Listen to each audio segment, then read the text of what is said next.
2024 সালে যে সমস্ত ছাত্রছাত্রীরা উচ্চ মাধ্যমিক পরীক্ষা দেবে তাদের জন্য নিয়ে এসেছি ইতিহাসের 3য় অধ্যায়ের বেশ কিছু ছোট প্রশ্ন।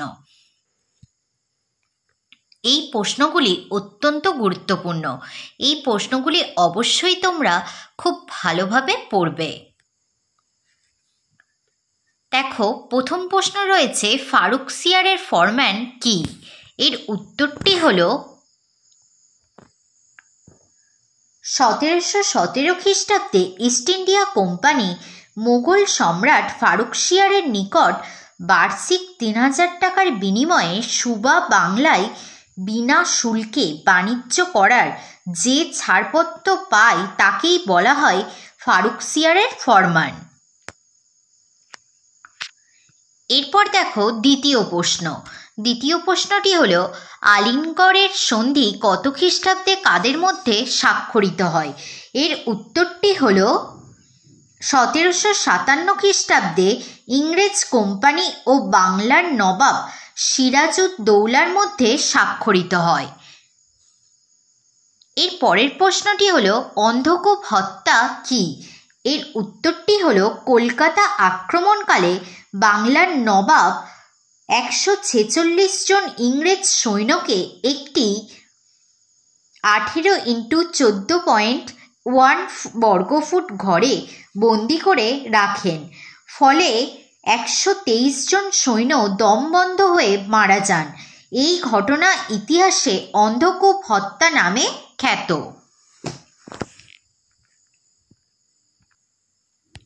চার নম্বর প্রশ্নটি রয়েছে, ভারতের কোন রাজ্যে ইংরেজরা প্রথম রাজনৈতিক আধিপত্য প্রতিষ্ঠা করে?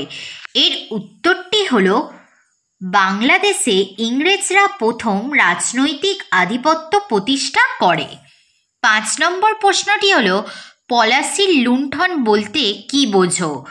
এর উত্তরটি হলো, পলাশির যুদ্ধের পর ইংরেজ কোম্পানি ও তার কর্মচারীরা ব্যক্তিগতভাবে যে বিপুল অর্থ ও সম্পদ বাংলা তথা বাংলার নবাবের কাছ থেকে লুট করে, এই অর্থনৈতিক লুণ্ঠনকেই ঐতিহাসিক ব্রুকস অ্যাডামস পলাশির লুণ্ঠন বলে অভিহিত করেছেন। 6 নম্বর প্রশ্নটি হলো, কবে কাদের মধ্যে বিদারার যুদ্ধ হয়? এর উত্তরটি হলো 1759 খ্রিস্টাব্দে ইংরেজ ও ওলন্দাজ বণিকদের মধ্যে বিদারার যুদ্ধ হয়।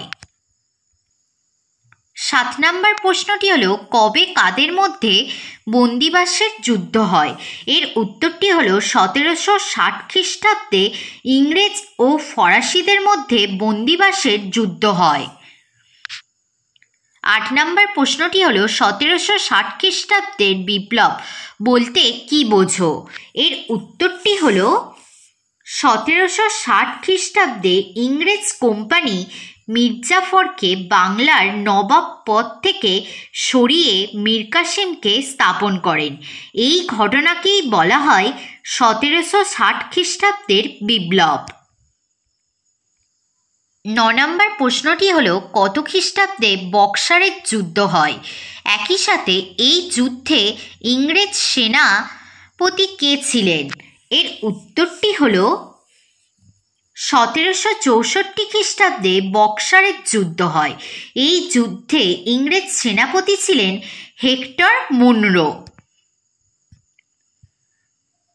10 নম্বর প্রশ্নটি হলো, ইস্ট ইন্ডিয়া কোম্পানি কবে কার কাছ থেকে দেওয়ানি লাভ করে? এর উত্তরটি হলো 1765 খ্রিস্টাব্দে মোগল সম্রাট দ্বিতীয় শাহ আলমের কাছ থেকে ইংরেজ কোম্পানি সুবা বাংলায় দেওয়ানি লাভ করে। 11 নম্বর প্রশ্নটি হলো, দেওয়ানি কথার অর্থ কী? এর উত্তরটি হলো, দেওয়ানি কথার অর্থ রাজস্ব আদায়ের অধিকার।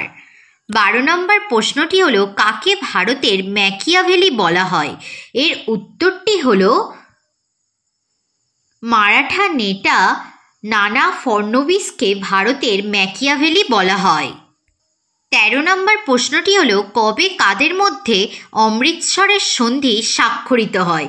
এর উত্তরটি হলো 1809 খ্রিস্টাব্দে ইংরেজ কোম্পানি ও রঞ্জিত সিংহের মধ্যে অমৃতসরের সন্ধি স্বাক্ষরিত হয়। 14 নম্বর প্রশ্নটি হলো কবে কোন আইন দ্বারা বোর্ড অফ কন্ট্রোল স্থাপিত হয়?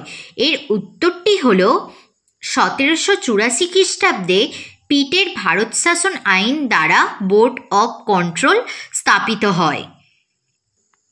15 নম্বর প্রশ্নটি হলো কে কবে ভারতের প্রথম গভর্নর জেনারেল হয়?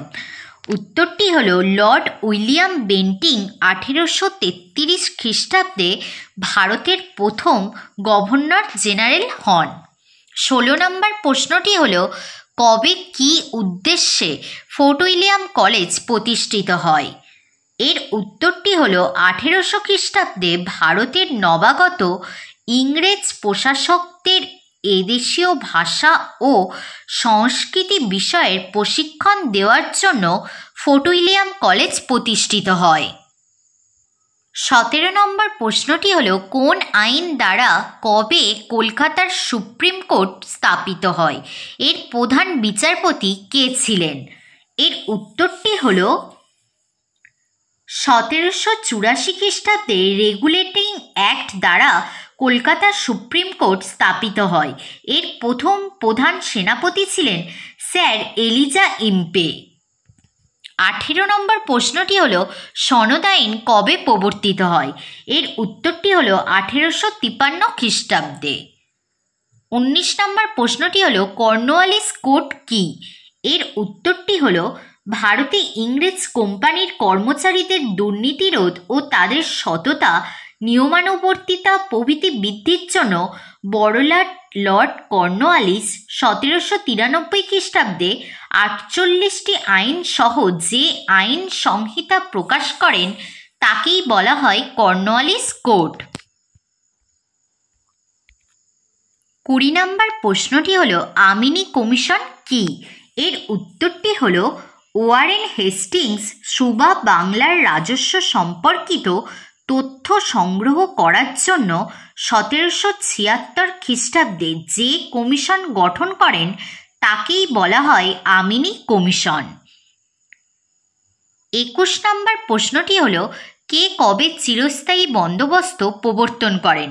এর উত্তরটি হলো ভারতের বড়লাট লর্ড কর্নওয়ালিস 1793 খ্রিস্টাব্দের 22 মার্চ সুবা বাংলায় চিরস্থায়ী বন্দোবস্ত প্রবর্তন করেন। 22 নম্বর প্রশ্নটি হলো কোন ভূমি বন্দোবস্ত ব্যবস্থায় জমিদাররা জমির উপর মালিকানা সত্ত্ব পেয়েছিল? উত্তরটি হলো চিরস্থায়ী বন্দোবস্ত।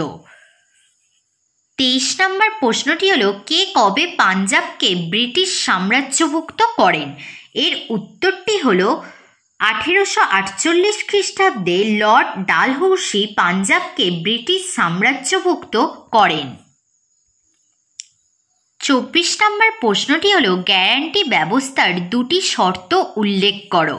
এর উত্তরটি হলো প্রথমটি হলো ইংরেজ কোম্পানি বিদেশি কোম্পানিগুলিকে ভারতে রেলপথ নির্মাণের জন্য বিনামূল্যে জমি দেবে এবং দ্বিতীয় শর্তটি হলো তাদের লগ্নিকৃত মূলধনের উপর বার্ষিক 5% হারে সুদ দেবে। 25 নম্বর প্রশ্নটি হলো কত খ্রিস্টাব্দে ভারত রেল বোর্ড প্রতিষ্ঠিত হয়? একই সাথে ভারতীয় রেল জাতীয়করণ করা হয় কবে? এর উত্তরটি হলো 1905 খ্রিস্টাব্দে ভারতে রেল বোর্ড প্রতিষ্ঠিত হয় এবং 1911 খ্রিস্টাব্দে ভারতীয় রেল জাতীয়করণ করা হয়। 26 নম্বর প্রশ্নটি হলো রুদ্ধদ্বার নীতি কি? এর উত্তরটি হলো 1759 খ্রিস্টাব্দে চীনা আদালতের নির্দেশ অনুসারে চীনের ক্যান্টন বন্দরে বাণিজ্যকারী বিদেশি বণিকদের চীনা ফৌজদারি ও বাণিজ্যিক বিধিনিষেধ মেনে চলতে হতো। যেমন বাণিজ্য মরশুম শেষ হলে সংশ্লিষ্ট বণিকদের বন্দর ছেড়ে চলে যেতে হতো। তারা চীনা আদব কায়দা ও সংস্কৃতি অনুসরণ করতে পারত না। বাণিজ্য কুঠিতে আগ্নেয়াস্ত্র ও দাসদাসী রাখা নিষিদ্ধ ছিল। এই কঠোর নীতিকেই বলা হতো রুদ্ধদ্বার নীতি। 27 নম্বর প্রশ্নটি হলো কো হং কাদের বলা হতো? এর উত্তরটি হলো চীনের বণিক সংঘকে কোহং বলা হতো। 28 নম্বর প্রশ্নটি হলো চুক্তিবদ্ধ শ্রমিক কাদের বলা হতো? এর উত্তরটি হলো চীনের শ্রমিকদের বিদেশে কাজে পাঠানোর আগে এজেন্টরা শ্রমিকদের এক চুক্তিতে আবদ্ধ করত। এই ধরনের শ্রমিকদের বলা হতো চুক্তিবদ্ধ শ্রমিক। তৃতীয় অধ্যায় থেকে তোমাদেরকে মোট 28টি প্রশ্ন দেওয়া হলো। এই প্রশ্নগুলি অত্যন্ত গুরুত্বপূর্ণ। তোমরা সবাই এই প্রশ্নগুলি খুব ভালোভাবে পড়বে। তোমাদের কোনো প্রশ্ন থাকলে অবশ্যই আমাকে কমেন্ট করে জানাও।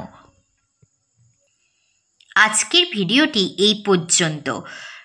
সবাই ভালো থেকো, সুস্থ থেকো এবং মন দিয়ে পড়াশোনা করো।